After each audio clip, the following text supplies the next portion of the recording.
que entrou já a igreja, né? Já entrou a religião e passaram a coisas religiosas. Foram expulsos também dos hospitais. Aí, na Idade Média, as mulheres tomaram a frente dos cuidados, né? E conforme elas foram avançando nessa questão de se qualificar, não, os curandeiros eram na Idade Antiga, o Frank. Conforme elas começaram a se qualificar nesses cuidados, onde estão essas perguntas? Estava na plataforma. Na plataforma e no e-mail. Eu acho que alguém postou no grupo também, se eu não me engano. E aí foi considerado que as mulheres faziam bruxarias, né? Que as mulheres elas não tinham o poder de tratamento, elas não tinham esse conhecimento, era na base da magia, elas usavam de sedução, de bruxaria, de feitiçaria para cuidar dos homens e de todos os pacientes em si. Alana, tu tá me escutando?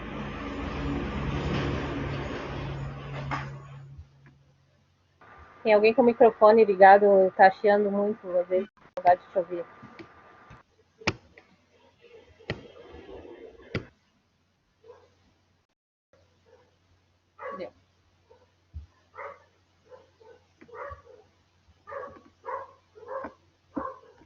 Isso, e aí as mulheres faziam essa...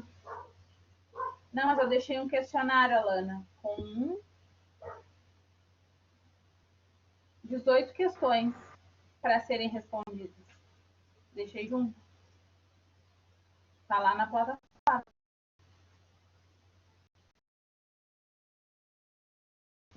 Tá, e aí eu concluindo. Gente, recém me lembrei de colocar para gravar. A partir da pergunta 5 tá para gravar a aula. Tá?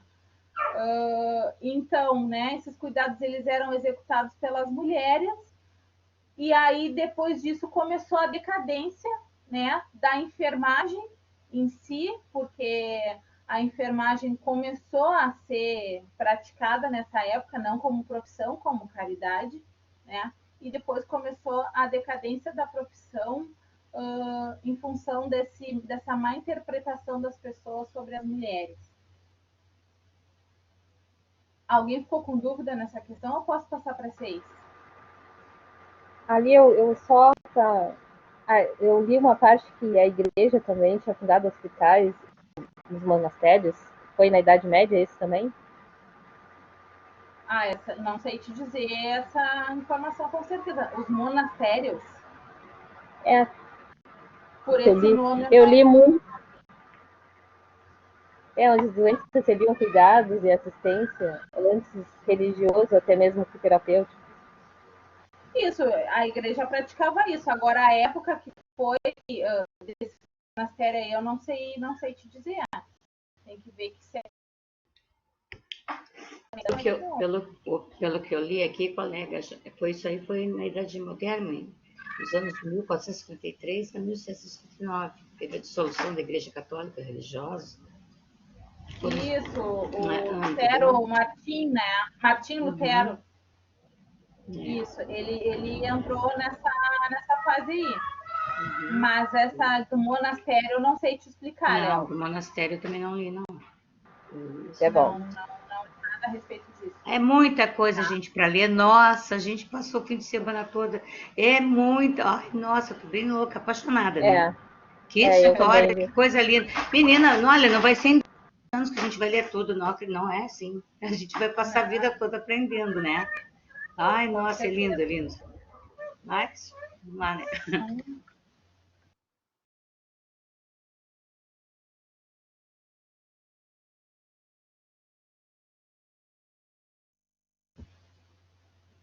Então, vamos passar para a próxima questão. Na Idade Contemporânea, houve o surgimento da enfermagem. Quem o fez e de que forma?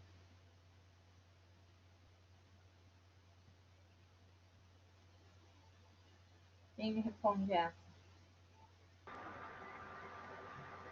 Aí essa é fácil, eu não vou responder também, senão eu tô muito metida. Eu também. Deixa essas velhas, estão metidas demais. Quem responde?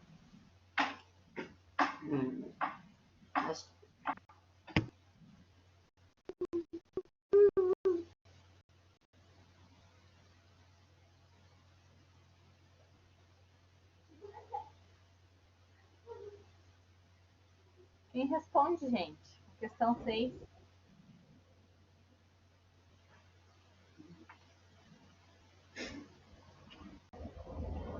Pode ser a Léo ou a Marinesa, então, se ninguém quer responder, pelo menos alguém responde. Deixa as tias então aqui. Ai, Léo, desculpa chamar de velho, tá? Porque a velha do time é eu. Esse título é meu. Mas a gente é mais velha.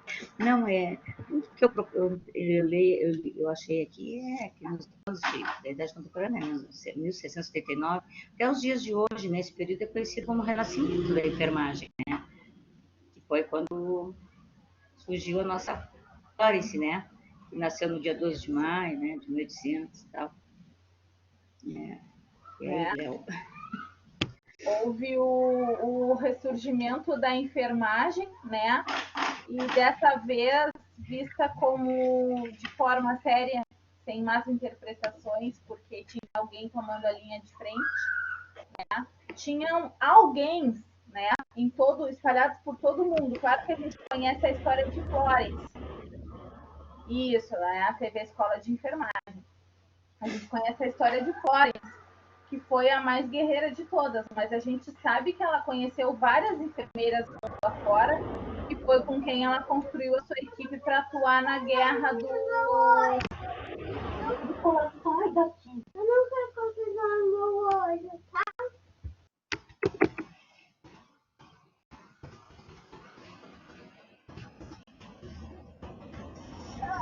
Gente, desculpa, meu filho acordou cedo hoje, ele tá impossível. Isso, então, pode falar, Léo. No caso, né, ela fundou a enfermagem moderna, né, se destacando no tratamento dos feridos da guerra, e foi a pioneira no tratamento dos feridos em batalhas, ficando famosa pela atuação na guerra da Crimeia, né? Isso. Ela fez uma atuação, né, e ela teve um embasamento científico para isso. Qual foi o embasamento científico dela? Ao mesmo tempo que foi no empirismo, né, que ela passou pelo mundo conhecendo a forma como algumas faziam e outras não, que ela foi e levou o trabalho dela até lá para mostrar que existe uma forma de tratar os pacientes, tá? Então, assim, ela tem uma teoria, né, que a gente falou, que é a teoria ambientalista, que é até uma das questões. Essa teoria ambientalista, ela desenvolveu na Guerra da Crimeia, né, porque ela percebeu que o ambiente influencia muito no tratamento do paciente, as condições de higiene, de limpeza, de saneamento do local, ela influencia muito no tratamento desse paciente. Tanto é que ela teve os seus méritos e os seus reconhecimentos por causa disso. Tá? Alguém respondeu diferente? Alguém acha que é outra resposta ou ficou com dúvida?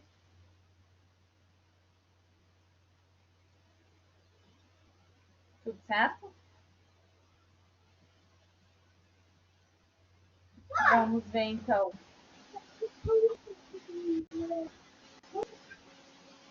Fala, Rodrigo.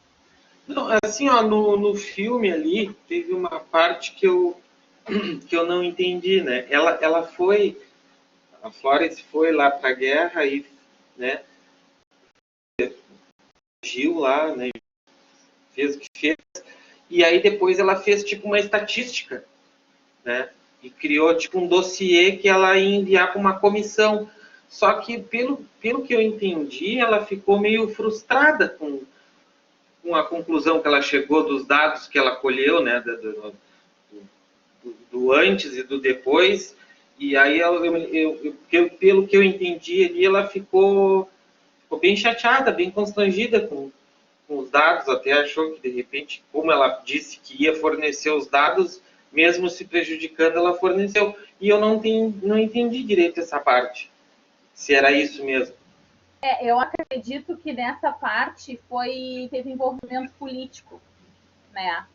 Porque eles não queriam, né, de alguma forma, que esses dados, ela ia se prejudicar, mas ela ia prejudicar também o pessoal que tinha deixado os soldados daquela maneira, né?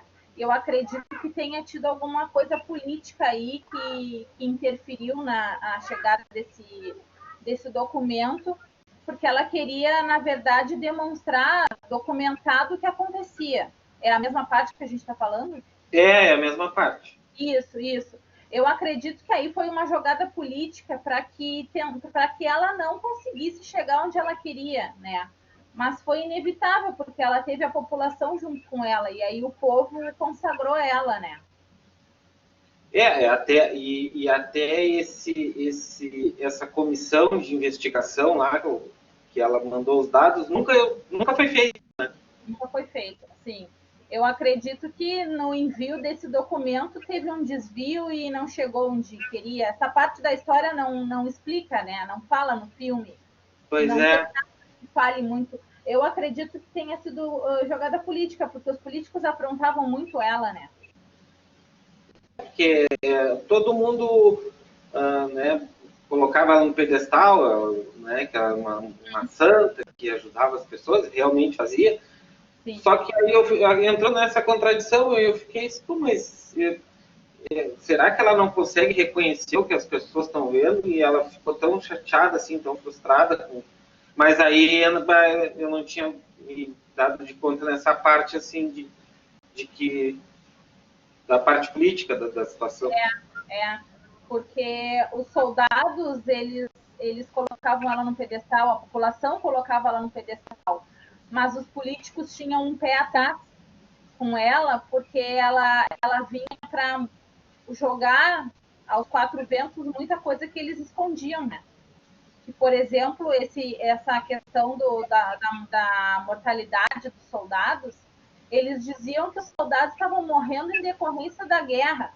Eles morriam atuando em campo de guerra. Na verdade, eles morriam porque eles não tinham tratamento dos ferimentos e das doenças que eles adquiriam. Eles não tinham o mínimo de condição de vida lá e nem de sobrevida, né? Então, ela jogou isso, né? Porque esses soldados estavam defendendo o seu país, defendendo a sua nação, eles não tinham o mínimo de condição de sobrevida. Então, acabou vindo à tona essa questão dos políticos tentarem tirá-la de circulação, porque ela estava acabando mostrando que eles estavam escondendo, né? Na verdade, eles estavam sendo negligentes, né? E ela achou o furo deles e aí... Agora entendi. Peraí.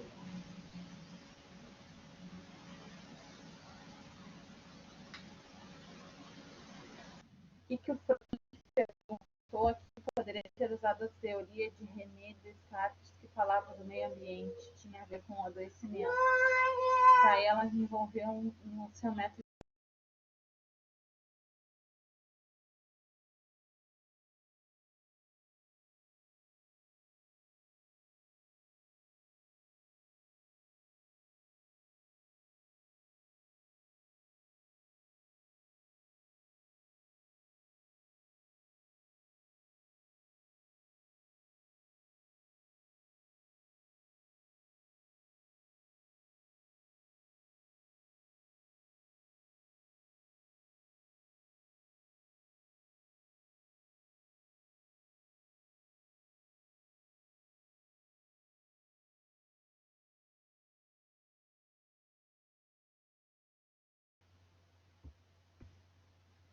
Minha bateria estava acabando.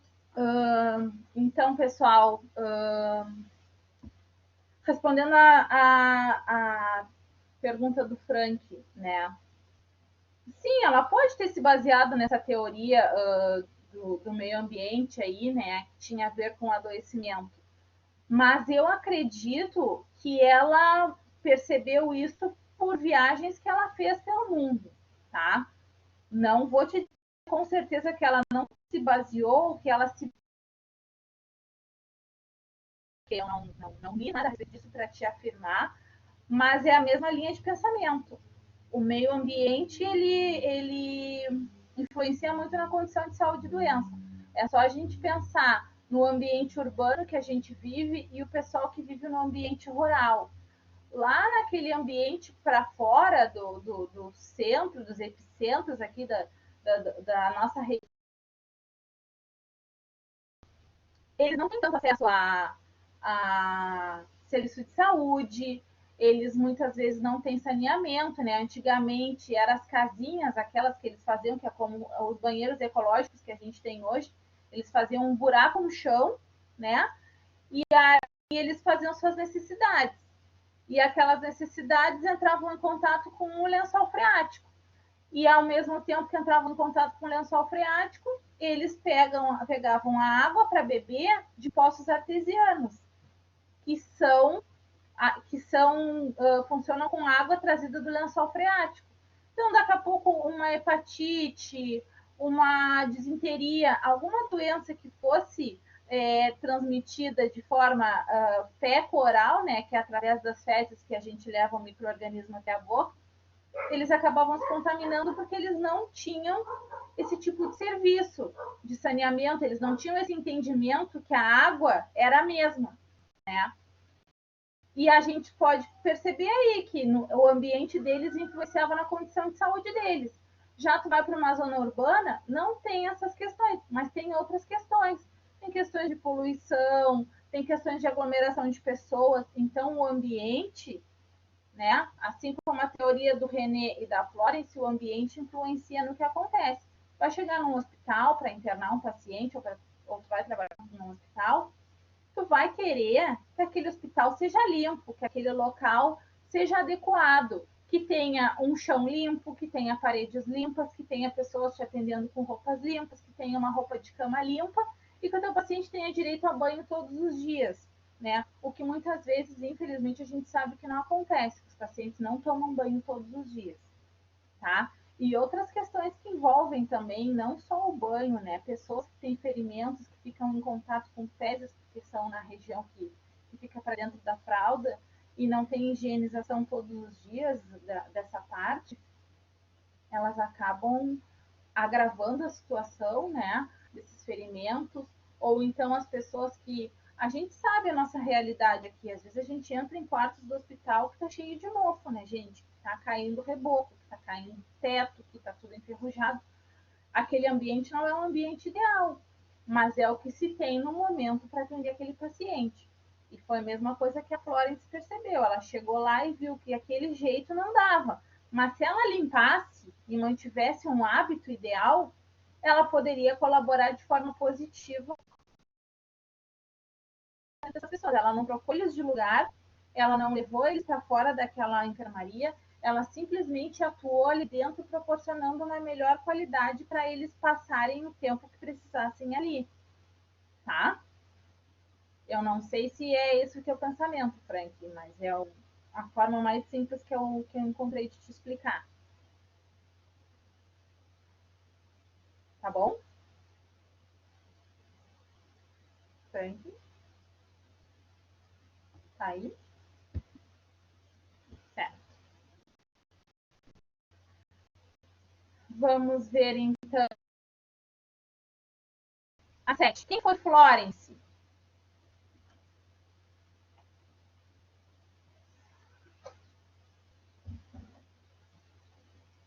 Me responde. Quem foi Florence? Olha, eu garanto para vocês que eu não vou responder.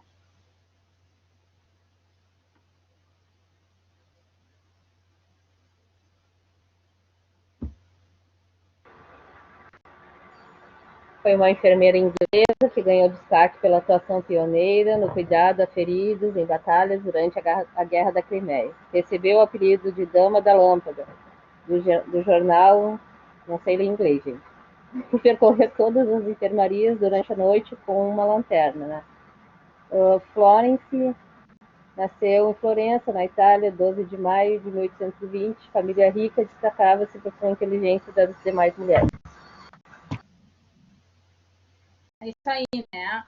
Ela foi uma mulher que se destacou pelo seu cuidado, né, com os pacientes, e que ela, pelo seu legado, ela nos trouxe o benefício de tornar a enfermagem uma profissão reconhecida, né?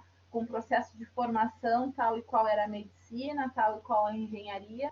Então, a enfermagem, ela não só, o legado dela não só serviu para melhorar a qualidade de vida daqueles guerrilheiros da Guerra da Crimeia.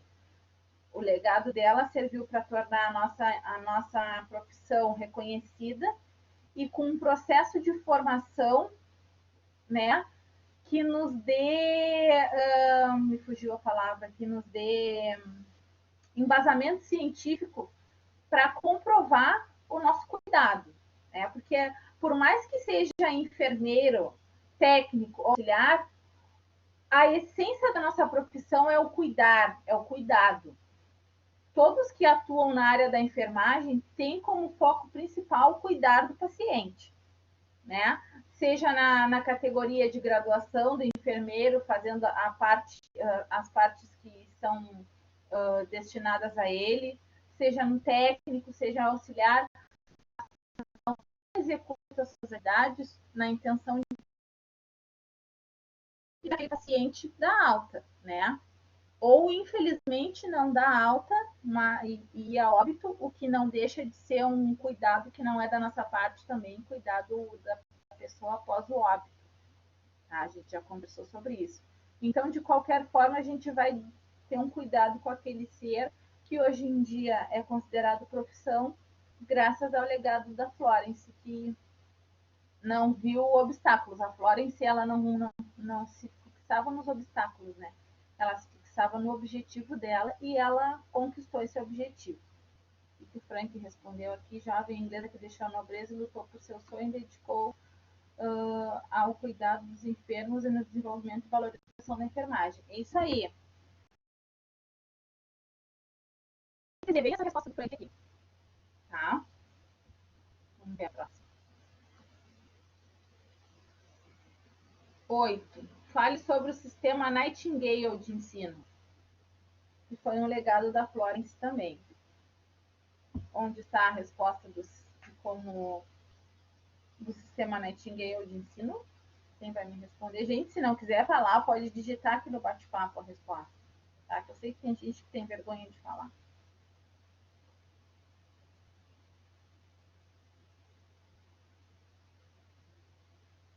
Marinês chegou.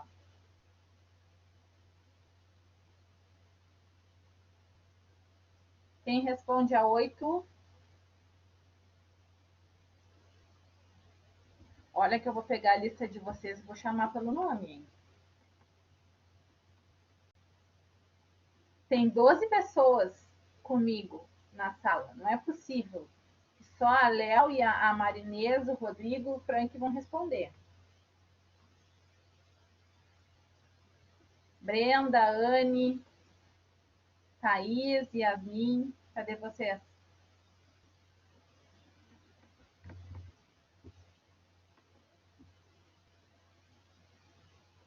Gente, quem responde? Até que eu me tornei, o senhor faz isso.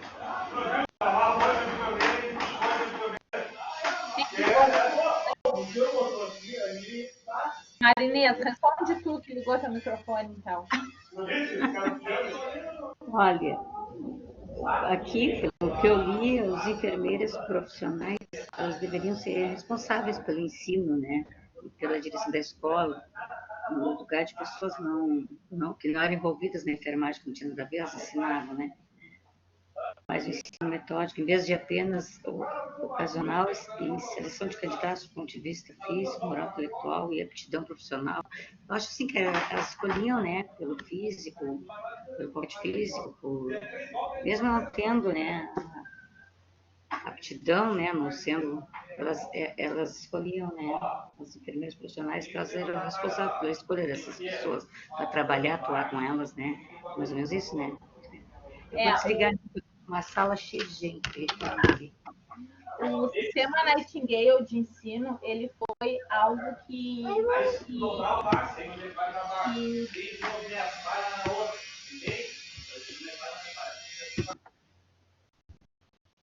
o sistema Nightingale de ensino, ele foi uma padronização da forma de ensino, né, da enfermagem. Eu só não respondo que, sinceramente, não deu tempo de fazer. O sistema Nightingale de ensino foi o quê? Ele foi uma padronização do ensino das enfermeiras, né? Então a Florence disse: a partir de hoje eu vou começar a selecionar enfermeiras, porque não tinha provas de conhecimento como a gente tem hoje o Enem, ou como a gente teve há um tempo atrás, né? O vestibular. O sistema Nightingale de ensino foi uma forma que a Florence definiu para que os profissionais tivessem ensino metódico ao invés de opcional, multiplicadores de conhecimento, para que os enfermeiros tivessem um princípio, uma condução, que eles tivessem um ciclo, né, de conhecimento. Eles passavam por um processo seletivo para ver se eles tinham aptidão, se eles eram éticos, né, se eles não tinham nenhum problema de caráter, né, as enfermeiras, né, nem tinha meninos nessa época, para que eles pudessem atuar nessa profissão. Se acreditava que tinha que ter porte físico, e realmente, né, as pessoas muito pequenas, muito magrinhas, elas não conseguem fazer a movimentação de um paciente sozinho, e nem as pessoas mais fortes, dependendo do paciente, gente. Porque um paciente que não se ajuda, eu sempre digo, o paciente que não se ajuda, ele pesa o dobro. Porque tu levanta um paciente que não se ajuda, tu levanta ele pelas costas, cai os braços, levanta pela perna, cai a outra perna, cai o pescoço. Então é impossível a gente fazer uma movimentação de qualidade nesse paciente sozinho, independente de ter porte físico ou não, tá?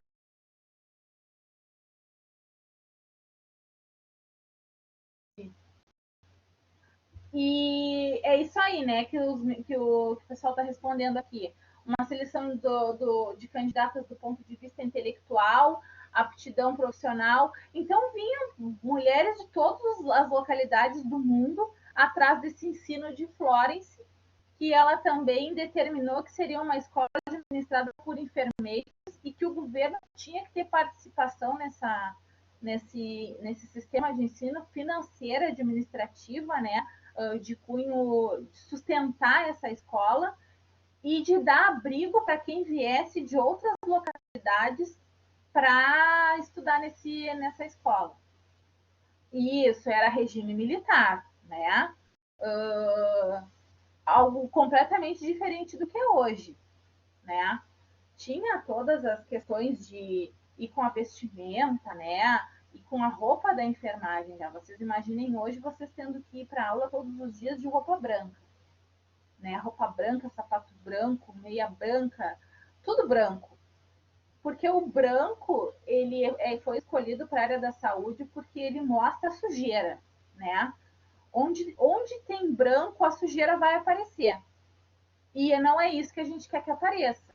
Então, o branco te exige uma rotina de limpeza correta e eficaz.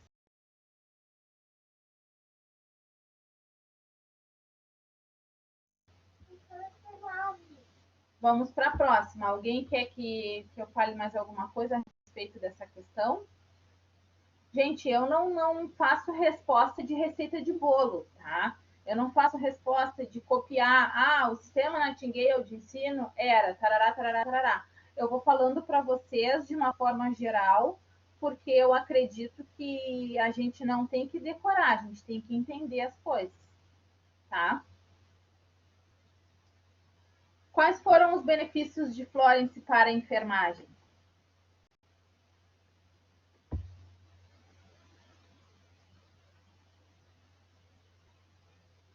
Desenvolveu o cuidado holístico, criou a primeira teoria de enfermagem. Muito bem.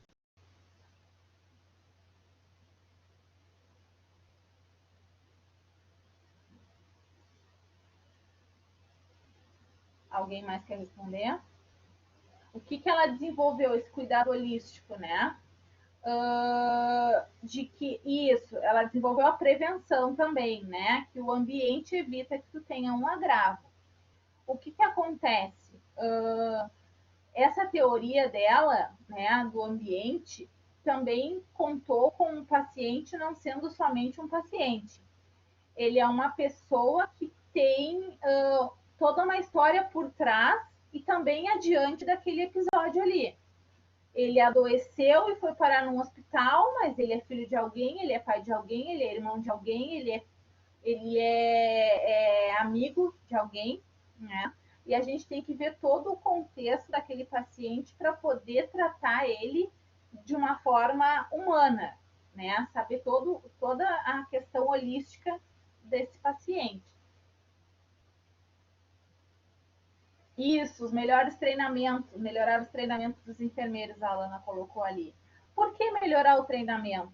É tudo muito, muito difícil eu passar para vocês agora, pessoas que já são da área hospitalar ou já atuam na área da saúde e já conseguem visualizar melhor essas questões.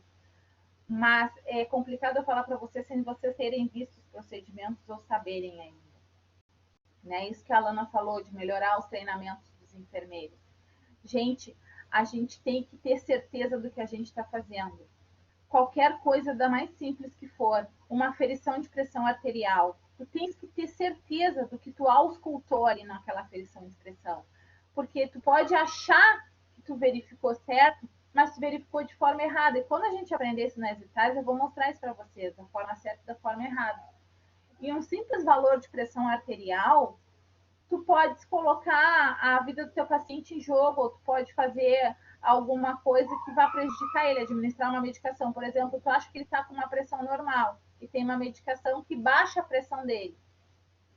E, na verdade, ele não está 12/8. Ele está 9/5 de pressão. Aí tu vai lá, faz uma medicação hipotensora, ele pode acabar desmaiando, ele vai se sentir mal, ele vai se sentir desconfortável, tá? Porque tem na prescrição administrar tal medicação conforme o valor de pressão arterial. E aí tu pode acabar prejudicando o teu paciente. Então a gente não tem que ser tarefeiro. Eu não tenho que administrar o que está na prescrição e verificar os sinais do meu paciente porque está prescrito. Não, eu tenho que verificar os sinais vitais do meu paciente para ser um ponto de partida do meu plantão, para eu saber no que eu vou atuar com esse paciente, o que eu vou fazer com ele, o que eu vou administrar do que está prescrito, tá? Por isso que a gente não pode fazer as coisas no achismo, né? De forma empírica. A gente tem que fazer como a Florence fez, metodológico. A gente tem que ter embasamento científico até para argumentar com esse paciente. Por que tu não me deu tal medicação hoje? Porque aquela medicação vai baixar mais a tua pressão já está baixa e tal, sei lá, é um tramal, né? Que é uma medicação que faz uma hipotensão seríssima. Eu tô com dor, me dá um tramal. Não, tá com a pressão baixa, não posso te fazer um tramal agora. Para poder conversar com o paciente e explicar, porque a gente também não pode dizer que porque não é porque não, tá?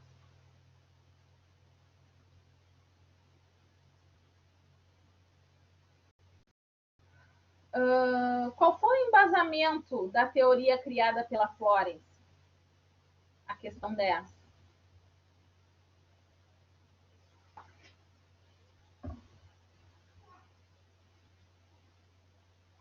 Quem responde? Qual foi o embasamento teórico? Qual foi o embasamento da teoria de Florence? Eu já falei várias vezes agora de manhã. Quem me responde isso?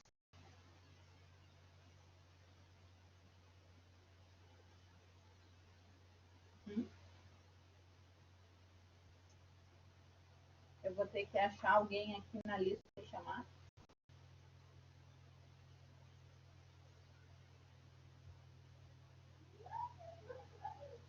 Qual foi o embasamento da teoria de Florence? Qual foi o embasamento teórico dela para fazer a teoria ambientalista?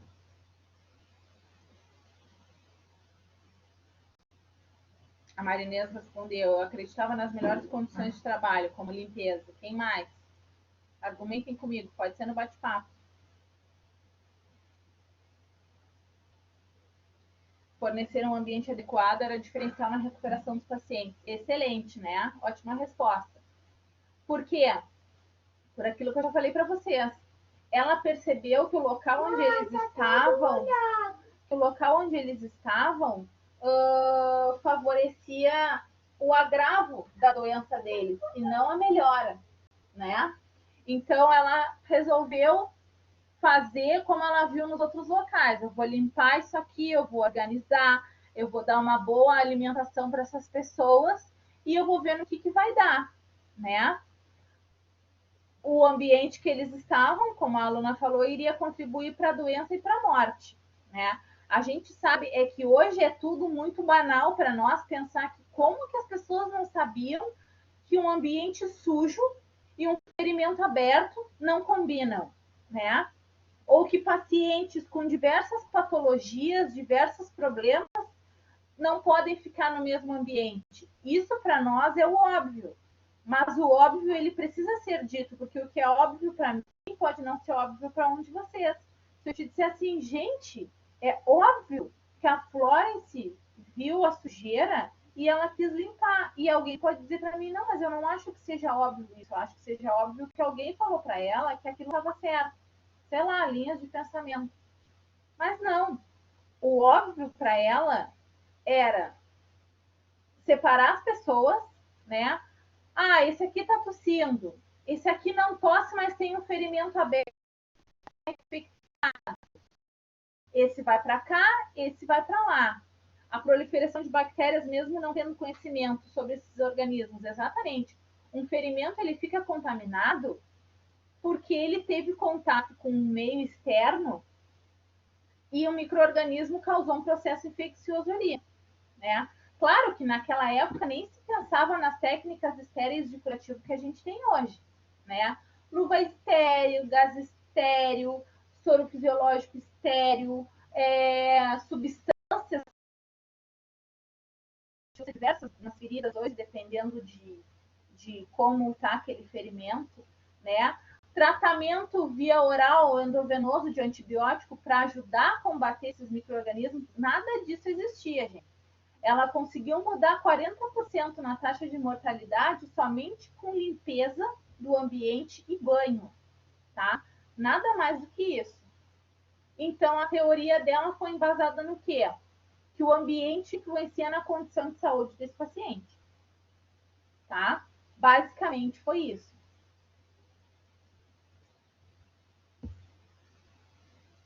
Agora a gente vai mudar de assunto, né? Alguém mais quer falar alguma coisa sobre a questão dessa?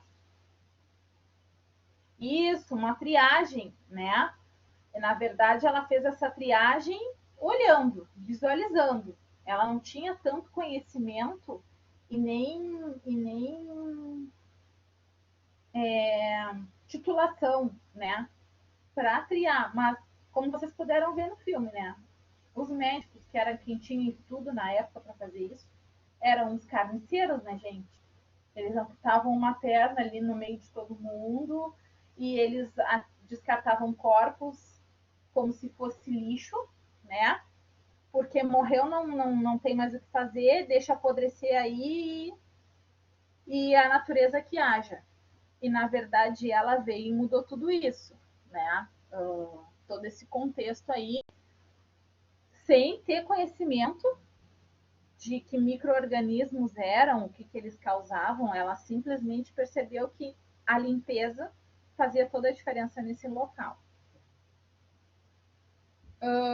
Agora as questões, as próximas são sobre o código de ética, né? A questão 11. Fale sobre o código de ética de enfermagem. Quem me responde essa?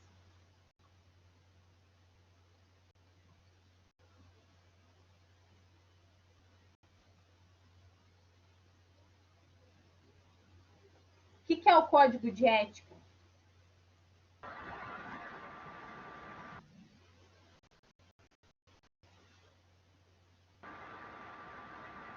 respondendo aqui a pergunta da Alana, né? Já te chamo, Rodrigo.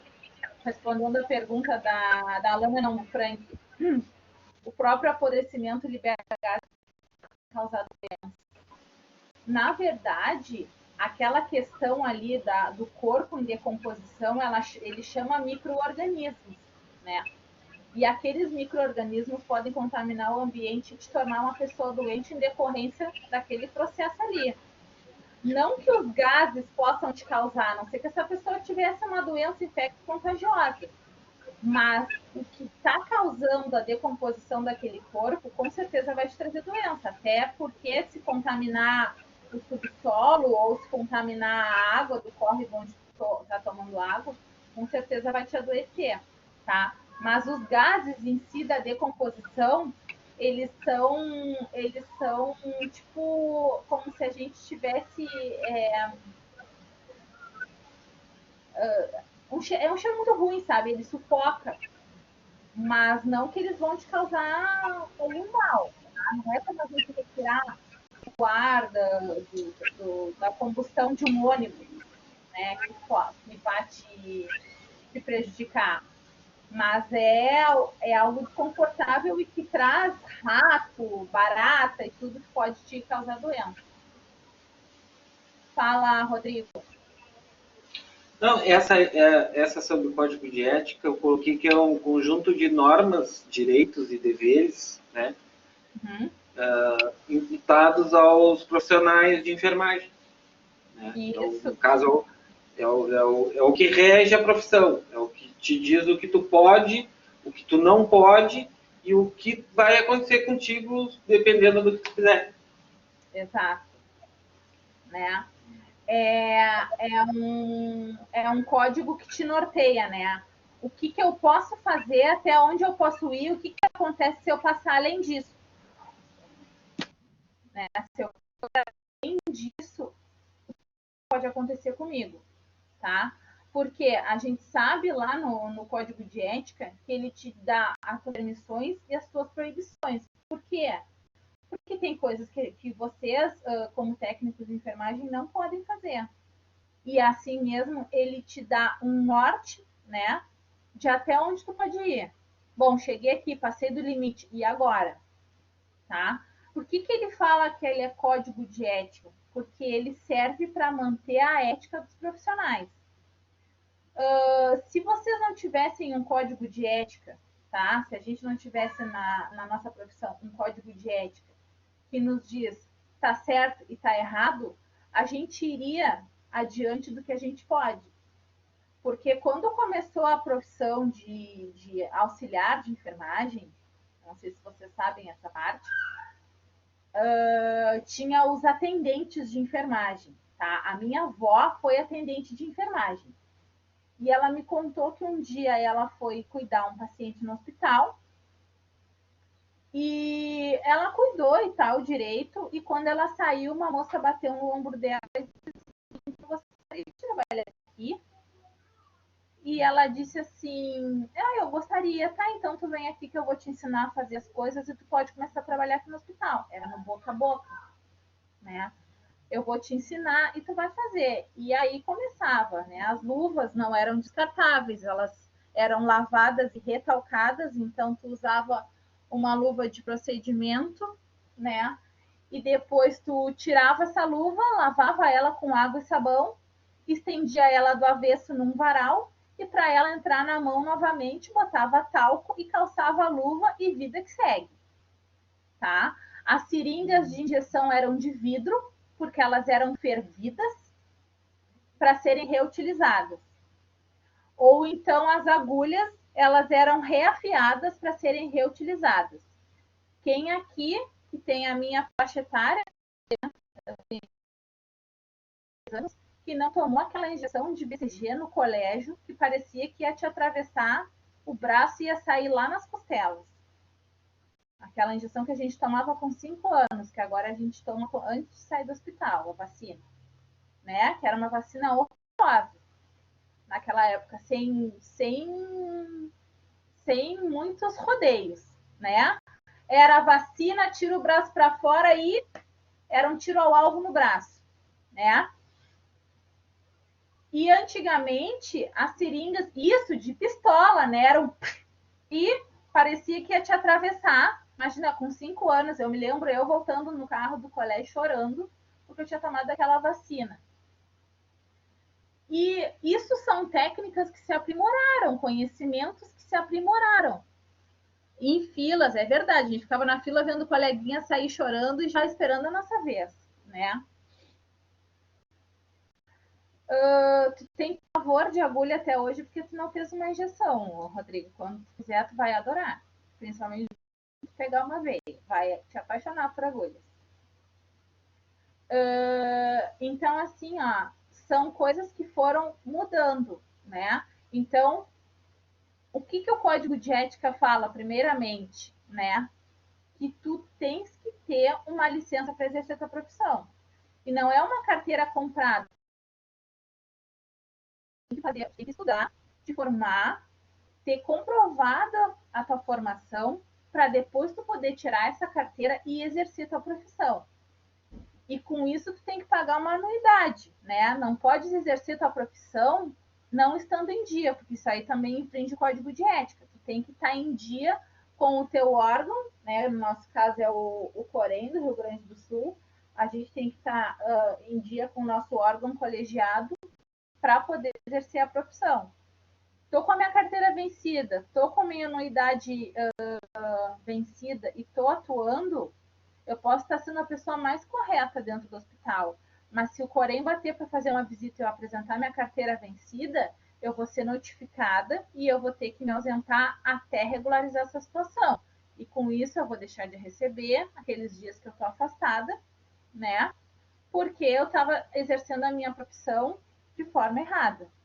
Ah, mas eu não faço fofoca, mas eu trato todo mundo igual, eu faço os procedimentos todos corretos. Sim, mas tu não tá com a tua licença para atuar, é a mesma coisa que a gente dirigir sem carteira ou com a carteira vencida. A gente vai ser parado, vai ser autuado por causa disso e não vai poder dirigir até que seja regularizada a situação.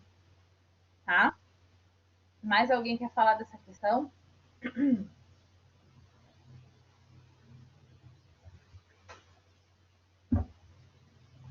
Não?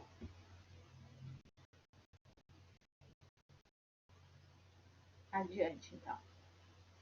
Acho que a Alana tinha colocado uma resposta que me passou. É, mais ou menos essa tua linha de pensamento, Alana.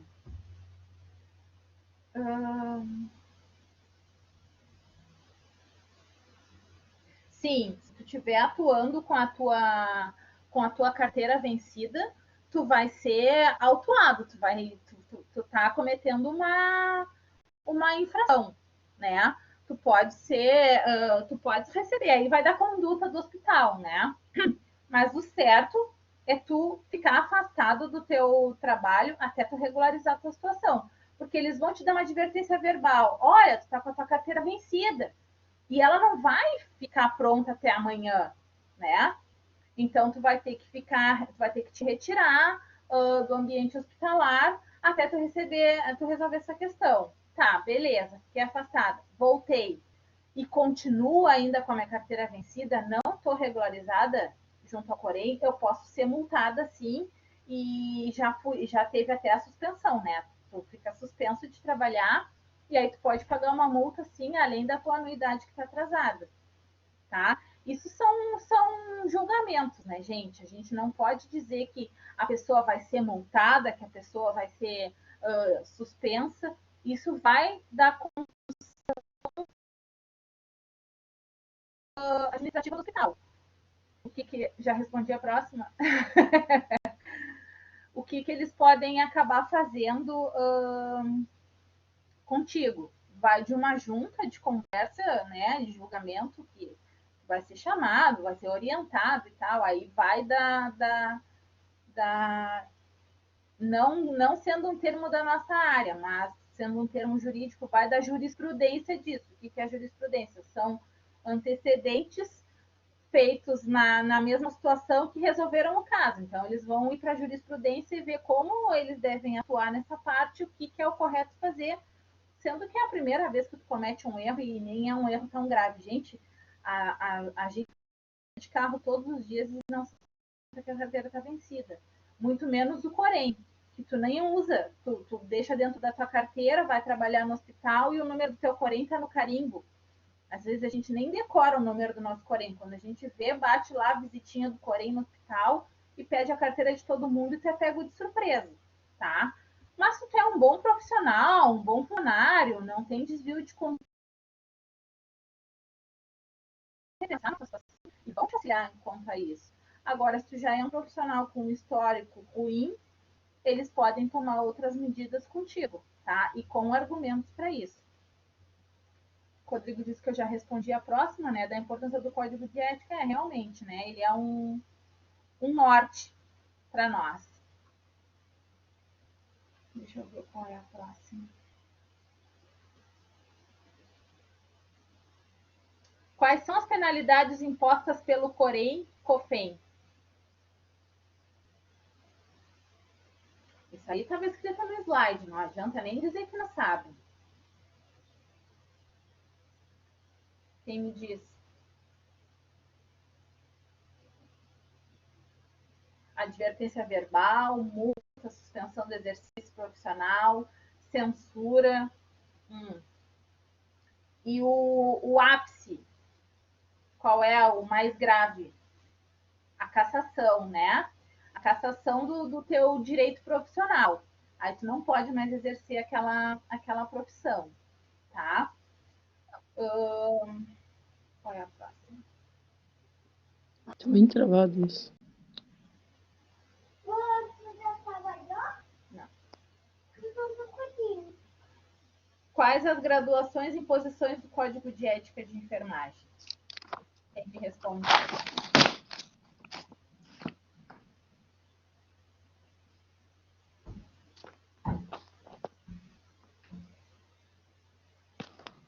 Travou. Oi?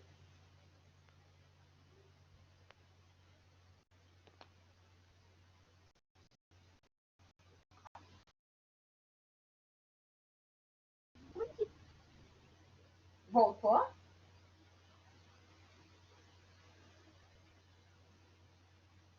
Pessoal? Estão aí? Ah, tá. Quais são, então, vamos para a questão de novo. Quais são as graduações e imposições do Código de Ética de Enfermagem?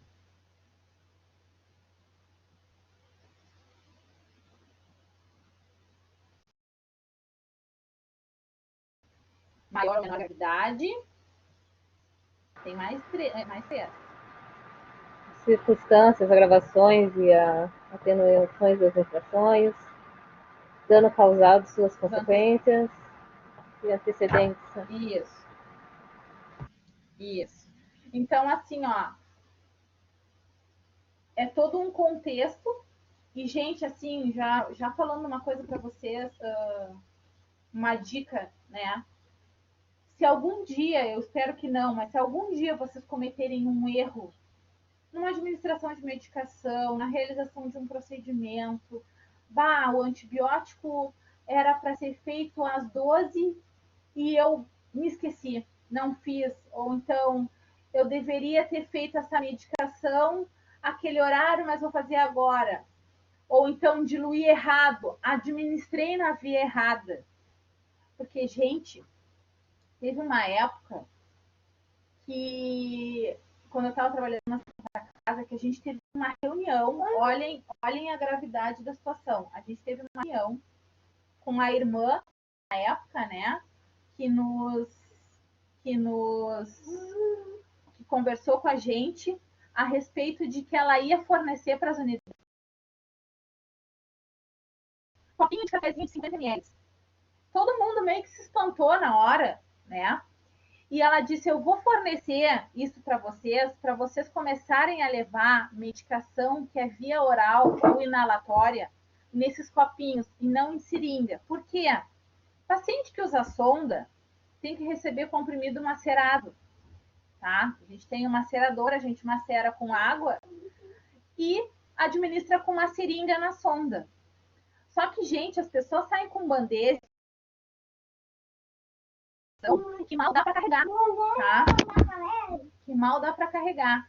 E aí o que acontecia? Levava todas as seringas junto, chegava na frente do paciente, o paciente começava a conversar, e acabava que ia nebulização na veia, ao invés de ir no copinho para fazer a inalação, comprimido macerado na veia, para ao invés de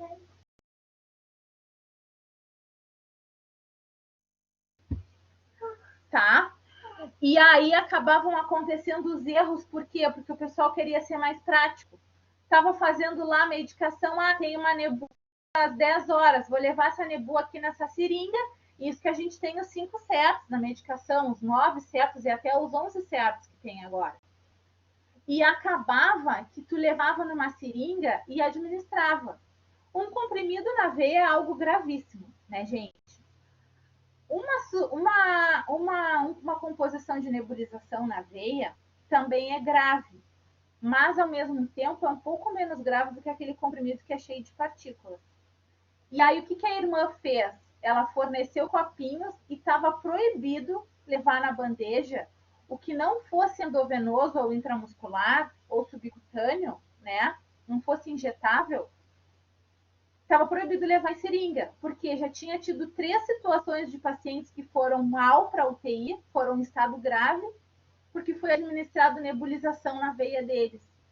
E o pior de tudo é que os pacientes tiveram todo o agravamento da situação, foram para a UTI, em alguma das situações o profissional não assumiu o erro. Tiveram que fazer toda uma investigação na UTI, para concluir o que eles tinham feito.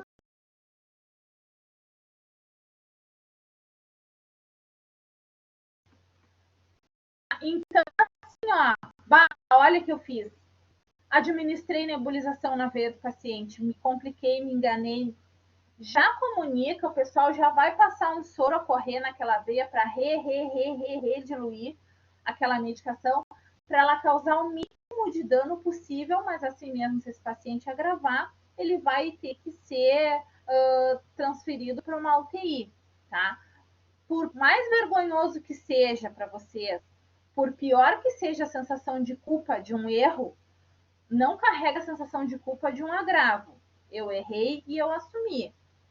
O resto a gente vai tentar resolver. Agora, vocês ficarem quietos e não assumirem o que aconteceu, vocês estão se responsabilizando por uma vida, né? Vocês estão colocando aquela vida em risco. Então, assumam o que vocês fizeram, que pelo menos dá para se tentar fazer alguma coisa, tá? Mas antes de precisar assumir o que vocês fizeram, prestem bem atenção enquanto estão fazendo.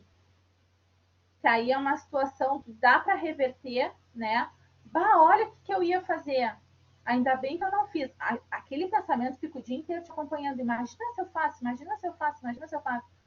A gente aprende com o erro, tá? Então vamos ter sempre... Mesmo quando vocês fizerem alguma coisa do curso. Ana, eu tinha o trabalho para fazer, eu não fiz porque, enfim, eu fui viajar, eu tinha um compromisso, eu estava doente, meu filho estava doente, minha mãe estava doente. Me procurem para já assumir as responsabilidades de vocês e ter consciência do que vocês estão fazendo desde agora. Porque todo o comprometimento de vocês enquanto estudante vai refletir depois como profissionais, tá? E eu também tenho que ter essa cobrança de vocês, porque eu quero que vocês sejam bons profissionais, e a gente sabe que o mercado é seletivo aí fora. É bom, fica, não é bom, sai. Eu gastei uma fortuna no meu curso para fazer e tal, e agora não consigo atuar. Pois é, mas tem melhores do que tu, que se empenharam mais, e eles estão demonstrando melhor comprometimento do que tu.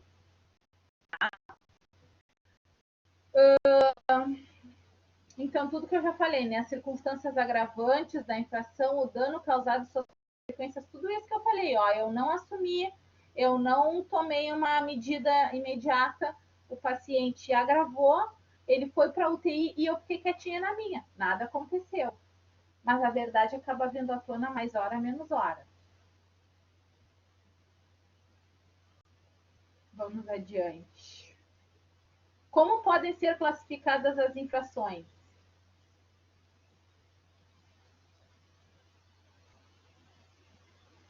Vamos lá. Como podem ser classificadas as infrações? Leves, moderadas, graves ou gravíssimas, né? E elas podem ser de integridade ou de moral, né? De integridade, né? Integridade física, mental, moral e tal. Ou então, somente a moral. A integridade moral... Só um pouquinho, pessoal. A integridade moral, tu pode, por exemplo, tu vai trabalhar num pensionato de idosos, né? Gente, esses pensionatos aí, a gente tem, para trabalhar, tu tem que ter um perfil de muita paciência, né? Porque tu sabe que os idosos são solicitantes, que eles têm patologias, que eles regridem, né? E eles acabam te solicitando muito. Então, o que acontece? As pessoas perdem a paciência e porque são pessoas que vivem em constante delírio, vivenciando coisas do passado, as pessoas se prevalecem e gritam, apertam, puxam pelo braço. Te senta aí! Eu já te falei para ficar sentado. Pô, tu tá com essa fralda suja de novo? Espera para comer. Eu já vou te dar a comida. Ficam negligenciando exatamente essa situação. E aí o que acontece? Tu tá causando uma infração moral nessa pessoa. Tu tá afetando a moralidade dessa pessoa, tu tá diminuindo essa pessoa diante de ti. A gente sabe que ele depende da gente, mas a gente tem que tratar ele como qualquer outro paciente. Eu tive alunos que se esquivavam para trocar fralda de paciente. Eu disse, não, gente, só um pouquinho. Se vocês não estão querendo trocar fralda, que é o básico do básico, o ponto de partida da nossa profissão, então me desculpem, vocês têm que rever os conceitos de vocês. Porque, gente, a gente vai pegar paciente evacuado até o pescoço. Principalmente idoso acamado, tá? Todos os colchões hospitalares, eles são revestidos de napa, tá? Porque a coberta está sempre suja de um paciente acamado. A gente vai ter que fazer curativo em úlceras de pressão, em escaras, né, no cóccix, aquelas feridas enormes que ficam, que a gente não sabe o que tem cheiro mais forte, se são as fezes do paciente ou se é o ferimento. E a gente tem que seguir, vida que segue, faz o curativo, coloca uma fralda nova, higieniza esse paciente, e é a nossa profissão. E alguém vai chegar para vocês e vai dizer o triste termo que todo estudante da área da saúde ouve. Tá bem que tu vai estudar tudo isso, tu tá te matando tanto assim para depois limpar a bunda? Que é a frase mais dita por pessoas que querem denegrir. E vocês vão responder que sim, que um dia todo mundo vai precisar disso. E pode ser essa pessoa, pode ser outra pessoa, pode ser nós mesmos precisando. E a gente tem que fazer isso, gente. São necessidades fisiológicas, são necessidades humanas básicas. Ó, o Frank, ontem ajudei a trocar paciente da maca para o leito de emergência. Então, assim, são coisas básicas que a gente faz. Vocês vão ver quando a gente vê o próximo conteúdo, que vai ser essa semana das teorias de enfermagem, que cada enfermeira desenvolveu uma teoria que tem tudo a ver com os processos de enfermagem, com os cuidados que a gente executa. Tem a teoria das necessidades humanas básicas, que é uma pirâmide. Gente, tive que conter, ele se evacuou, eles tinham uma calma. Sim, ó, o colega aqui já ajudou a trocar um paciente. É uma necessidade humana básica, gente. Todo mundo evacua, todo mundo urina, todo mundo está se sentindo mal, vomita. Todo ferimento tem cheiro forte. Todo mundo que está numa condição de saúde frágil se torna uma pessoa fragilizada. E a gente não pode assediar moralmente essa pessoa e dizer assim, tem um velho em cima de uma cama, o que tu quer com isso? O que tu quer me mandar? Tu é só um velho, se tu tá aí todo sujo, tu vai ficar porque tu depende de mim para te trocar. Isso não é coisa que se diga para ninguém, tá? Então, vocês têm que tratar aquele paciente como vocês gostariam que fosse familiar de vocês, ou vocês gostariam que fosse vocês mesmos. Imagina, paciente ali com a saturação baixa, né? A frequência cardíaca também limiar. E eles têm que fazer isso. Se tem nojo, não tá na profissão certa. Porque assim, ó, a nossa profissão como técnico, a gente lida com a parte do pegar pesado. A gente lida com fezes, a gente lida com vômito, a gente lida com secreção, a gente lida com urina, a gente lida com secreções respiratórias, aspiração de vias aéreas, que é um procedimento bastante... deixa a gente bastante aflito, né, para realizar. Mas a gente tem que fazer, gente, porque a nossa... a gente não precisa desmerecer ninguém porque está numa condição de saúde frágil, tá? E tudo isso, né? Tô falando no moral. Mas se eu destratar meu paciente moralmente e não fizer os procedimentos que eu preciso fazer nele diariamente, eu vou afetar a integridade dele. Porque se eu não trocar fralda, ele vai ficar assado, ele vai ter um ferimento aberto, de alto potencial de contaminação, e aí eu vou estar causando danos à integralidade física dele. Então, as coisas andam sempre juntas, tá? A Léo tá falando aqui que tinha nojo. Gente, é normal a primeira, segunda vez que tu tiver esse contato. É o que uma aluna minha disse, eu não consigo lidar com cheiros, eu tenho problema com cheiros. Como é que eu vou aprender a lidar com isso? Eu disse para ela, como é que tu aprendeu a caminhar e a correr? Correndo um pouquinho por cada dia. Pois é, tu vai aprender a lidar com cheiro, cheirando um pouquinho a cada dia. Até que o teu nariz não vai sentir. Teu nariz não vai perceber que aquele cheiro é diferente, né? Então, tu tem que aprender a lidar com esse tipo de coisa como uma rotina. Todos os dias da tua profissão tu vai ver isso. Não, mas eu vou trabalhar na maternidade.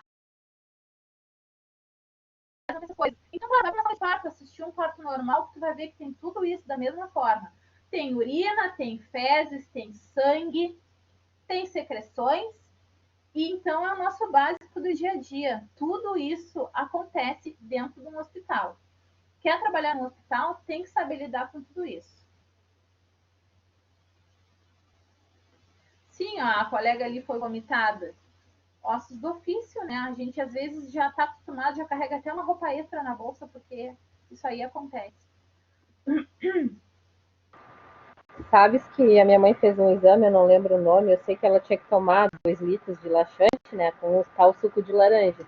Depois daquele exame, eu vou te contar, ela não podia ir ao banheiro porque ela não tinha movimento, né? Então foi eu e ela ali na cama. Olha, depois daquilo ali, hoje eu não tenho nojo de nada. O preparo para colonoscopia. Isso. Olha, começou 9 da noite e foi parar 5 da manhã, tu imagina. Eu sei. Complicado, mas necessário, né? Vamos à próxima questão, então. O que é... Vamos lá. Vamos lá para a imprudência. O que é imprudência?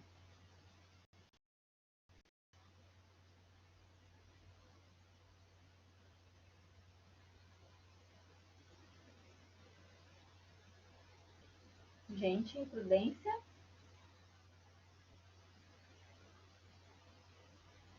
Falta de habilidade, ação feita de forma precipitada sem o devido cuidado. Muito bem. É bem complicada a parte assim da imprudência e da negligência, porque um pouco assim, meio que às vezes a gente confunde, né? Porque, ou parecem que o mesmo lá tem as duas ações. Isso. O que a gente pode fazer, assim, o que é uma imprudência, né? Uma imprudência é tu assumir o erro, do que tu saber que tu tá sendo errado, mas tu fazer, né? Um ato inconsequente. Beleza, esse meu ato inconsequente é aquela situação que eu expliquei para vocês da sonda, né? Se a gente colocar como vocês, né, técnicos, passarem uma sonda de alimentação, uma sonda nasentérica no paciente de vocês, vocês vão estar cometendo as 3 situações. Por quê? Eu estou sendo imprudente, porque eu sei que eu estou fazendo algo de errado, mas eu estou continuando a fazer. Eu estou fazendo algo que eu sei que eu não posso, eu tenho ciência disso, mas eu estou fazendo, tá? Fui imprudente com isso. Fui imperito por quê? Lá na lei do exercício profissional, não diz que eu estou capacitado a isso, mas eu estou fazendo. Eu não tenho qualificação técnica para passar essa sonda, mas eu estou passando. Então, eu sou imperito nessa situação. Eu estou cometendo uma imperícia. Eu estou fazendo algo que não é da minha alçada. Então, estou fazendo algo que eu não tenho conhecimento técnico para fazer, sei que estou errado. Estou sendo imperito e imprudente. Não vou esperar essa sonda migrar. Vou colocar alimentação para passar nesse paciente, porque ele está 2 dias sem comer. E eu não tenho também como solicitar um raio-x, porque o meu carimbo não libera um raio-x, tá? Eu não vou pedir para a enfermeira, porque eu estou passando sozinha, então eu vou por ali mesmo. Tem alguns outros testes que a gente faz, mas nenhum é tão fidedigno quanto tu ver que a sonda ela está posicionada na porção inicial do intestino. Ela tem uma pontinha radiopaca. Ela aparece no raio-x ali. E eu administro a medicação e eu vejo que o meu paciente começou a fazer borbulhas ao respirar. Sinal de que essa sonda não foi para a porção inicial do intestino. Ela foi para pulmões. Mas eu vou fechar aqui essa sonda, vou ficar bem quieto, vou seguir meu trabalho. Eu fui negligente, porque eu estou sonegando socorro para esse paciente, eu estou sonegando o atendimento que ele precisa, porque ele está correndo risco de morte, tá? São 3 situações bem parecidas, mas normalmente quando tu comete uma, as outras vêm junto. É bem difícil da gente entender lendo a descrição dessas classificações. Mas se eu for aprofundar e criar um caso clínico sobre isso, que a gente vai fazer mais atividades sobre isso, eu vou passar mais exercícios para vocês, porque eu sei o quanto é difícil compreender esse conteúdo, tu vai estar cometendo os 3. Se tu fizer algo que não é da tua alçada, tu está sendo imprudente por falta de qualificação técnica, tu está sendo imperito, né? Tu está sendo imprudente porque tu está assumindo o erro que tu está cometendo, e para que ninguém fique sabendo, tu vai omitir aquela situação e aí tu está sendo negligente, tá? São três infrações que andam de mãos dadas, tá? Alguém quer perguntar mais alguma coisa? Ficou com dúvida sobre esses 3?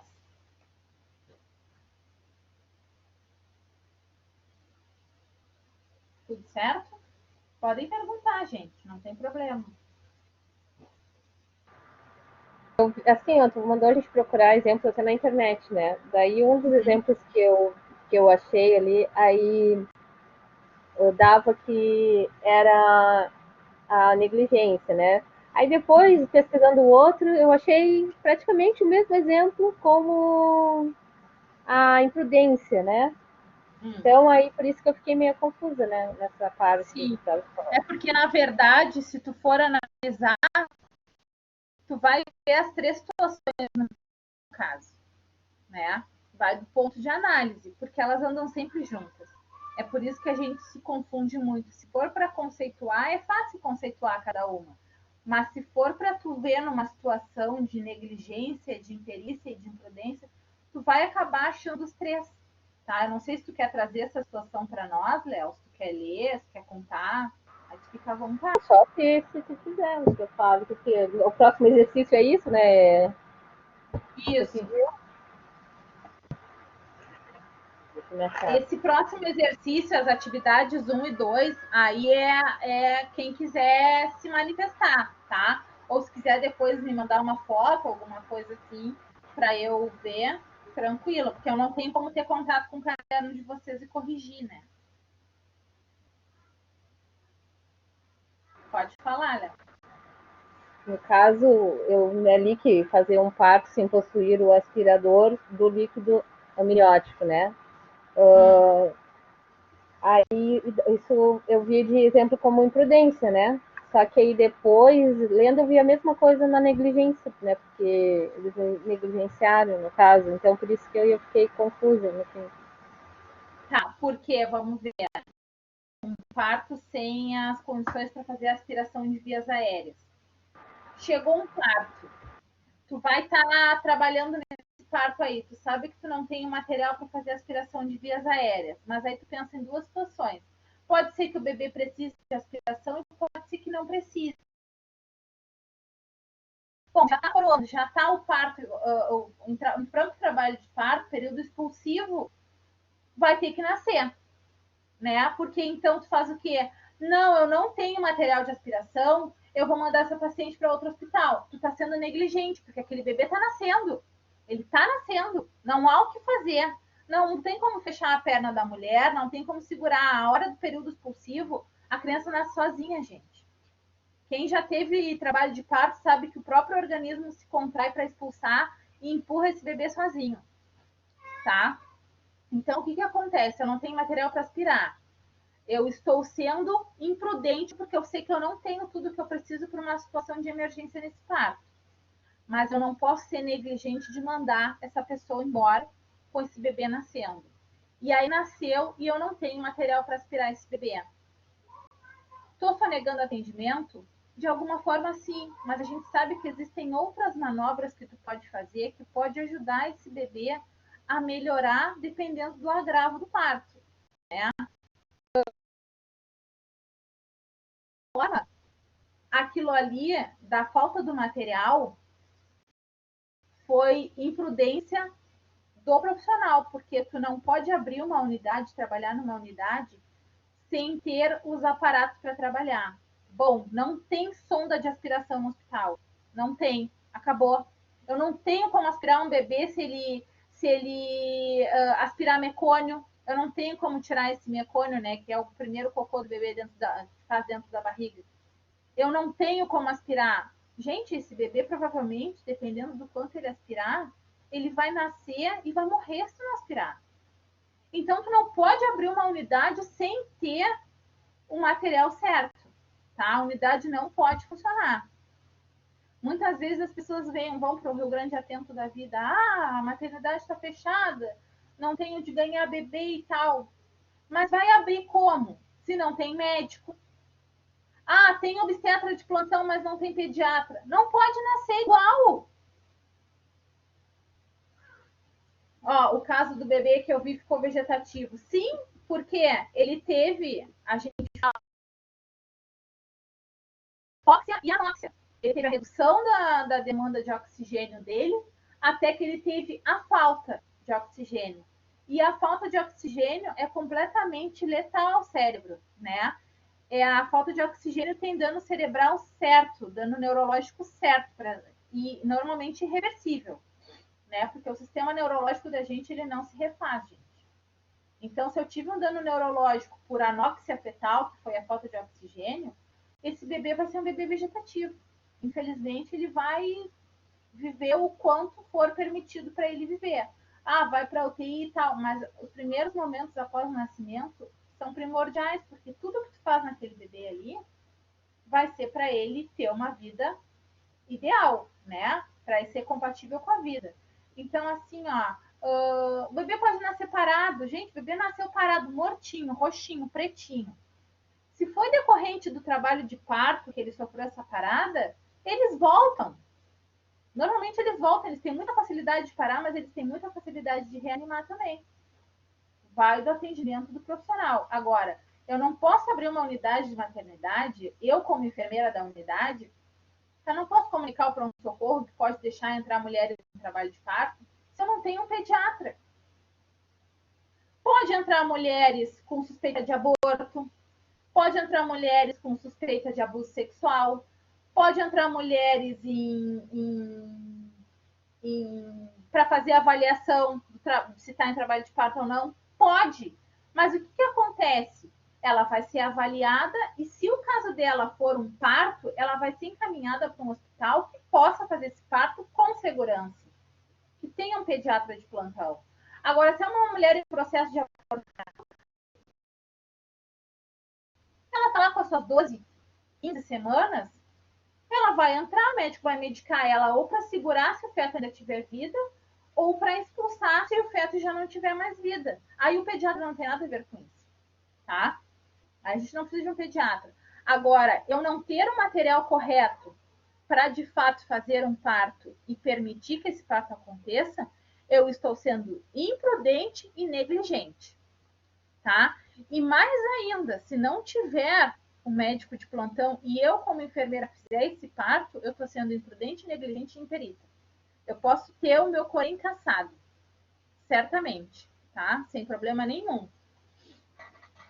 Ainda mais se tiver alguma distócia nesse parto, se acontecer. Gente, às vezes, vocês vão se apavorar quando vocês forem fazer estágio de maternidade. Pessoas que em pleno século XXI chegam para ganhar filho sem nem pré-natal. Não sabiam que a criança estava pélvica. E aí, nas primeiros pés, horrível. É um parto muito, muito, muito estressante para a mãe e para o bebê, né? E corre risco de vida. Então, vocês vão ver que acontece coisas que, olha, que até Deus duvida, assim, da mulher chegar para ganhar com sífilis e já tratou a sífilis e ainda tem sífilis e tratou de novo e ainda tem sífilis e aquela criança nasce com vários problemas por causa da sífilis. Por quê? Porque ela tratou ela e o marido achou que não precisava se tratar. E quem passou, recontaminou ela diversas vezes foi o próprio marido durante a gravidez, porque ele não se tratou. E aí quem é que sofre o pênalti? O bebê. Que nasce com malformação, nasce com problemas, né? Nasce com problemas sérios e é muito comum isso acontecer, infelizmente. Tá? Se a gente for falar nesse assunto de imprudência, imperícia e negligência, eu já falei para vocês, a gente fica 3, 4, 5 aulas pesquisando casos na internet, discutindo a respeito disso e percebendo o quanto isso é presente no dia a dia da nossa profissão. Tá? Ó, a Léo está falando aqui, o hospital e a equipe médica foram acusados por negligenciação e imprudência com multa. Sim, né? Eles assumiram aquele parto sem ter condições de dar uma sobrevida ideal para aquele bebê. Então, ocorreu o fato de ter uma distócia no parto, a criança precisava ser aspirada. Tem criança que nasce e nem precisa ser aspirada, né? Tem criança que nasce e vai para o peito da mãe e, né, e já segue mamando e tudo ótimo, tudo 100%. Agora, cuidados do que elas menos precisam fazer é ficar junto da mãe naquele momento. Eles precisam ser atendidos. Né? Eles precisam de médico, eles precisam de medicação, eles precisam de instrumentos para sobreviver. Mais alguém quer falar a sua situação? Quer comentar sobre a sua atividade?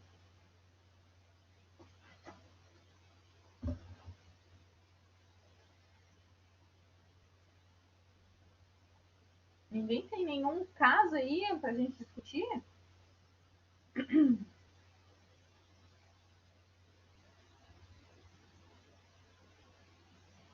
Não?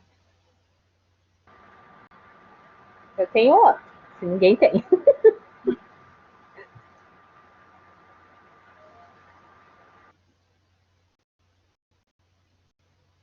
Fala, Rodrigo. A minha filha mais velha, ela nasceu prematura, nasceu de 7 meses. E a gente morava em Vacaria. Em Vacaria não tinha UTI neonatal. Aí quando a minha esposa chegou no hospital lá e o obstetra examinou ela já estava em trabalho de parto, já estava com dilatação, contração, tudo. Aí o que ele fez? Ele arrumou um leito para ela e já um leito na UTI neonatal em Caxias do Sul. Isso. E aí a gente foi para lá. E aí a parte que eu queria falar é que teve um dia que ela fazia um monte de medicação, né? Ela nasceu, sim, prematuro, nasceu, o pulmãozinho não estava bem formado, tudo pré-pronto. E aí a moça veio e administrou uma medicação na veia dela direto. E foi assim, ela conectou a seringa e empurrou, virou as costas e foi embora. E os batimentos dela foi a 210. Aí eu corri na enfermeira, né? Quem administrou foi uma técnica de enfermagem. Aí eu corri na enfermeira e disse, moça, vem aqui porque ela tá acontecendo alguma coisa, ela tá passando mal, os batimentos dela subiu assim. Aí se não me engano, era uma medicação para o pulmão que tinha que ser administrada em bomba de infusão. E ela veio e tocou-lhe a mão da bicha. E ela estava sempre quietinha, né? Fica na incubadora num ninhozinho, né? Ela saiu para fora do ninho. Ela ficou agitada, começou a espernear e coisa. E aí eu perguntei, né, para ela, que medicação, acho que foi a minofilina, acho que é o nome, não lembro. E a minha esposa é enfermeira, né? E aí eu cheguei e falei para a Elisângela quando ela chegou, olha, a técnica de enfermagem veio aqui, administrou essa medicação assim e já foi em cima da enfermeira. Não quero mais que essa técnica chegue perto da minha filha. Não quero. E a gente não levou adiante, assim, sabe? Não quis. Mas a tua filha ficou bem. Hã? Ficou bem. Ficou. Aí ficou ali uns minutinhos ainda meio agitada e coisa, mas aí foi passando. E é bem isso, né? Sei lá, se ela estava distraída, ou se estava com a cabeça em outro lugar, ou se achou que era uma coisa e fez outra, não sei. Mas é onde gera a negligência, a imprudência. Exato. O que acontece, né? Tudo que é medicação que a gente vai administrar em criança, ela é rediluída. E quando a gente vai administrar em neonatos, né, em recém-nascidos, ela é rediluída e ela é administrada conforme o peso, os quilos de peso da criança. Então, a gente tem que ter muito cuidado, porque primeiro a tua filha agitou, porque a medicação deve ter ardido horrores, por ter entrado direto na veia com uma diluição bem menor do que o certo. Porque assim, por exemplo, se fosse 10 ml, ela administrou 10 ml em segundos. E se ela colocar numa bomba de infusão essa medicação, ela vai ser lá a 10 ml hora, gente. 10 ml hora. Dá 1 ml e pouco. Pois é. Ela é fracionada, entendeu? Ela vai administrar aqueles 10 ml em 1 hora. Vai a cada 15 minutos, vai dar 3 ml e alguma coisa. Quase 3 ml. Então, é bem diferente. E vai ser rediluído para ser administrado assim, não vai ser direto. Então, foi uma situação bem complicada. Tá? Mas outra coisa que aconteceu, mas aí a gente não acha que... Porque ela teve que fazer sangue também, né? Teve que fazer transfusão. E aí também trouxeram o sangue e aí começaram a administrar nela o sangue e aí ela começou também a se agitar e começou a ficar com umas manchinhas. A sorte que bem na hora o pediatra estava ali. E aí ele disse, não, tem alguma coisa errada com esse sangue aí. A gente acha que não era o sangue dela, que era outro, eles não disseram o que era. Mas eu e Elisângela, a gente, não, o fator RH é diferente, alguma coisa tinha aquele sangue. Aí ele ligou para o Hemocentro e mandou centrifugar outra bolsa, abrir uma bolsa nova, porque ela é assim, como lá na UTI neonatal é pouquinho sangue que eles recebem, então às vezes eles abrem uma bolsa e usam para vários, né? E aí ele pegou e disse, não, liga para o hemocentro, manda abrir uma bolsa nova, centrifugar e trazer o mais rápido possível aqui. E aí sim, aí veio outro sangue, ela ficou até coradinha, assim, na hora que... Ainda bem que o pediatra estava lá. Ah, E a gente, assim, ela dava um espirro, a gente corria, né? Sim. É bem delicado, né? Porque qualquer coisa...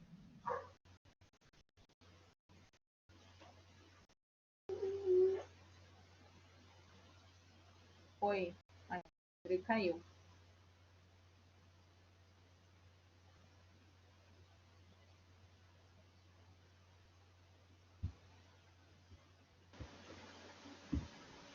Oi. Oi. Acho que ficou silêncio o teu microfone. Acho que eu toquei aqui sem querer. E aí foi isso. As duas situações meio bizarras, assim, foi essas duas que eu lembro. Sim.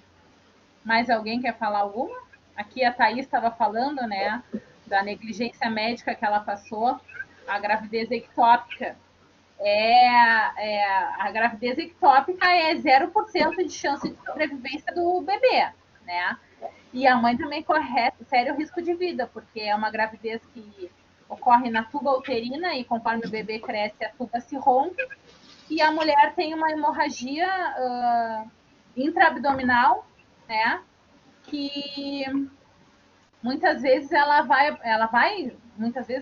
só apresentar sinais e sintomas, mas ela não vai saber o que aconteceu, porque muitas mulheres nem sabem que estão grávidas nesse estágio aí. Pode falar, Thaís.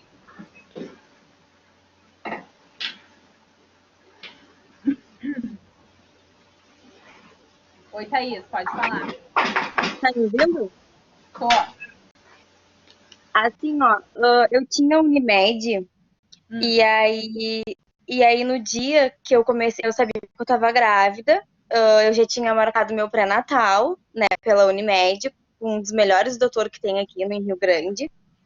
E aí eu comecei com sangramento. Como eu já tinha um gurizinho de 2 anos, eu sabia que isso não era normal.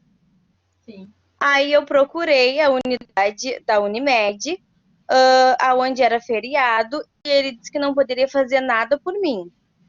Aí eu fui até a FURG, aonde uma médica me examinou e disse para mim que tinha muito sangue, mas que meu útero ainda estava fechado.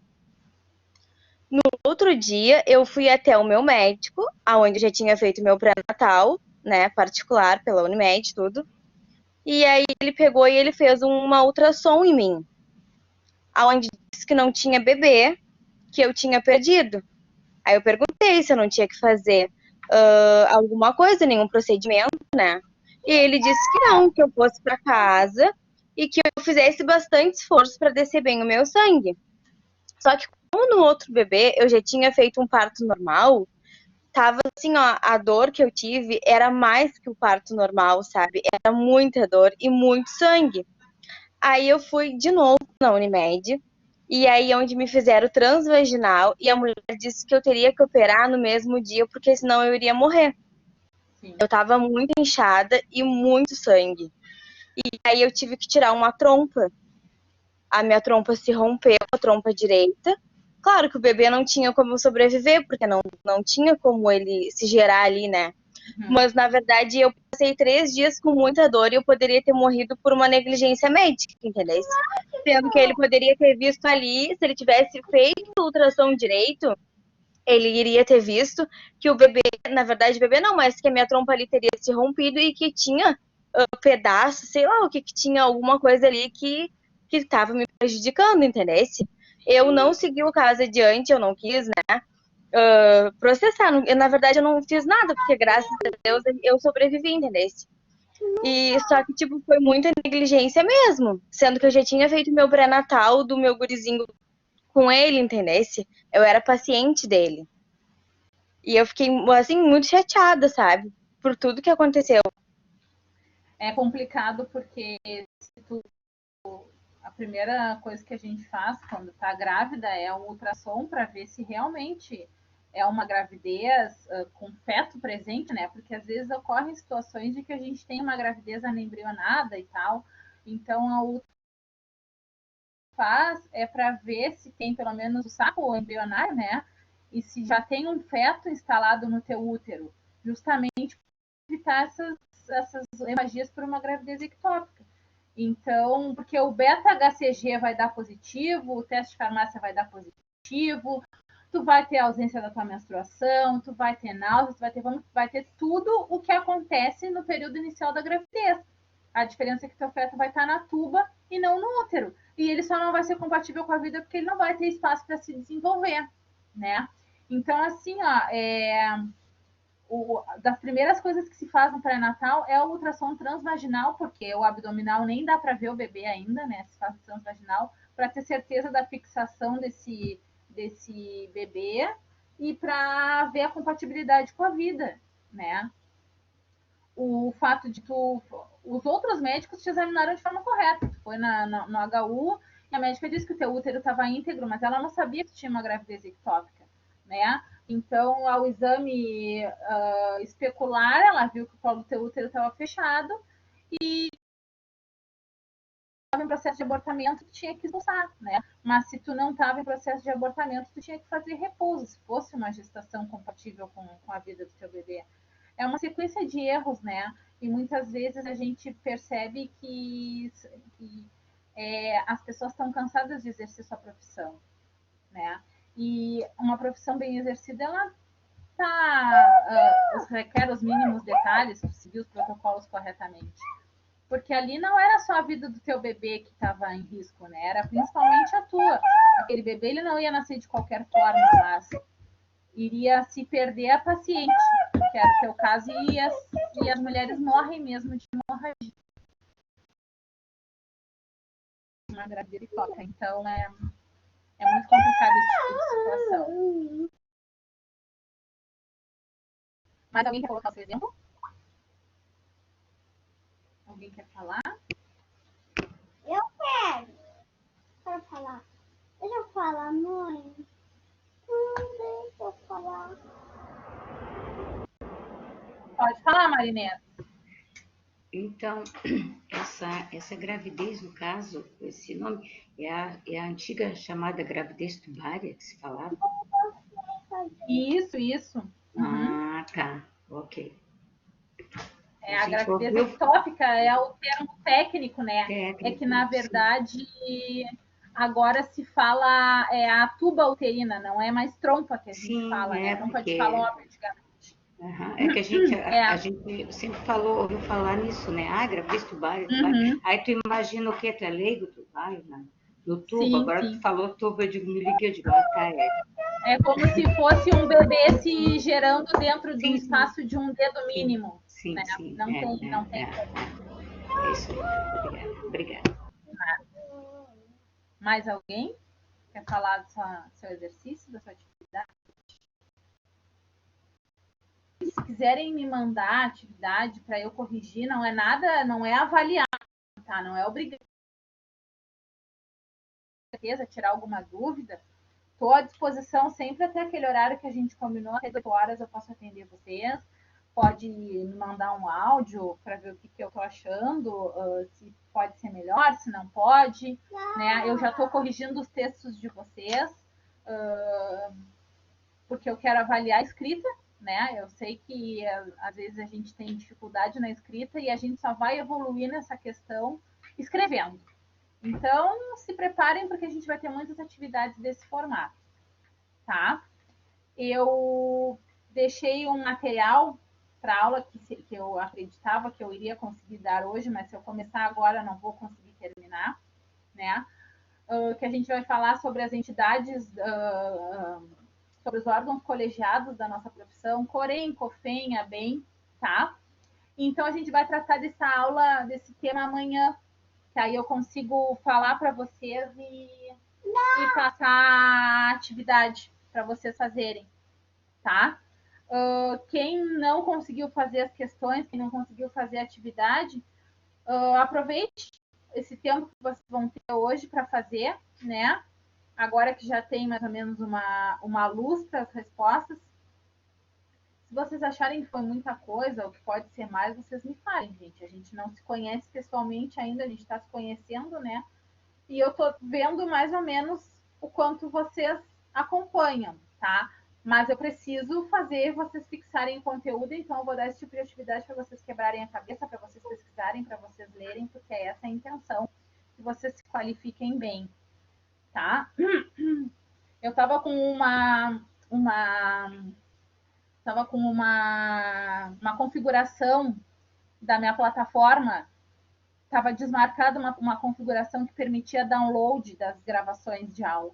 Por isso que as outras aulas eu não consegui gravar. Eu até gravei a última, porque não permitiram o download. Aí eu mudei essa configuração, eu acredito que hoje eu vou conseguir postar o link da gravação da aula, tá? Ele leva algumas horas para liberar para mim, mas eu acredito que eu vou conseguir postar. O material da aula que eu iria dar hoje para vocês, dos órgãos colegiados, ele já está disponível na plataforma, tá? Eu só não postei no e-mail porque eu queria ver com vocês que vocês estão tendo alguns problemas. Então, eu vou cancelar aquele e-mail, eu vou fazer um novo. E aí sim eu vou postar para vocês o que eu vou trabalhar na próxima aula. E assim, ó, eu não sei se vocês concordam comigo, eu estava pensando, né? A gente pode ter aula hoje, amanhã e quinta. E como eu quero dar uma atividade para vocês fazerem no final de semana e mais alguns exercícios, daí na sexta a gente não tem web. Eu deixo amanhã da sexta-feira livre para vocês fazerem as atividades e aí a gente corrige na segunda-feira. Vocês acham que fica bom assim? As aulas corridas e aí depois a atividade na sexta-feira só? Eu não perdi aqui porque não sei o que aconteceu no Note, deu uma loucura. Agora que eu consegui voltar, desculpa. Eu estava online, mas não estava vendo nada. Eu tô falando, Léo, que eu tô pensando da gente ter aula, a gente teve hoje, né, a correção dos exercícios, que eu acho sempre bom ser bastante comentado, né? A gente ter aula hoje, amanhã e quinta. E aí eu vou dar uma atividade para vocês fazerem e mais exercícios para a gente fazer no final de semana, né? Eu vou sexta-feira de manhã livre para vocês fazerem esses exercícios e essa atividade. E aí na segunda a gente de tudo, porque vai ser uma atividade avaliada para vocês me entregarem. Então, aí vocês conseguem usar a sexta-feira de manhã para fazer. Porque quando a gente dá aula presencial, a gente também faz isso. A gente permite um tempo para o aluno fazer o trabalho na aula, né? Porque a gente sabe que as pessoas têm outros compromissos em outros horários. Então, a gente também sempre permite esse tempo para o aluno fazer em aula. E eu estou tentando fazer com vocês dessa mesma forma, tá? Então, ficamos combinados. Temos web amanhã e quinta-feira. Aí, na sexta, vai ser para fazer atividade. Tá? O conteúdo já está postado e eu vou criar um novo e-mail com o conteúdo com os mesmos conteúdos para vocês. Só vou fazer um novo e-mail. Agora à tarde eu já vou conseguir fazer. Tá? Então, tranquilo. Amanhã às 9. Isso. Vamos manter esse horário às 9, porque daí tá todo mundo entrando juntinho, tá ficando bem bom de aproveitar esse horário. Às 8 é capaz de entrar um mais tarde, outro não está conseguindo entrar, tem alguma função, então vamos deixar para as 9, que está um horário bem bom para todo mundo. Tá? Então, hoje descansem. Quem não fez os exercícios, aproveite para fazer, para conseguir revisar o conteúdo. E se precisarem de mim durante a tarde, podem me chamar que eu dou retorno para vocês. Tá bem? Amanhã às 9, tá, pessoal? Combinado?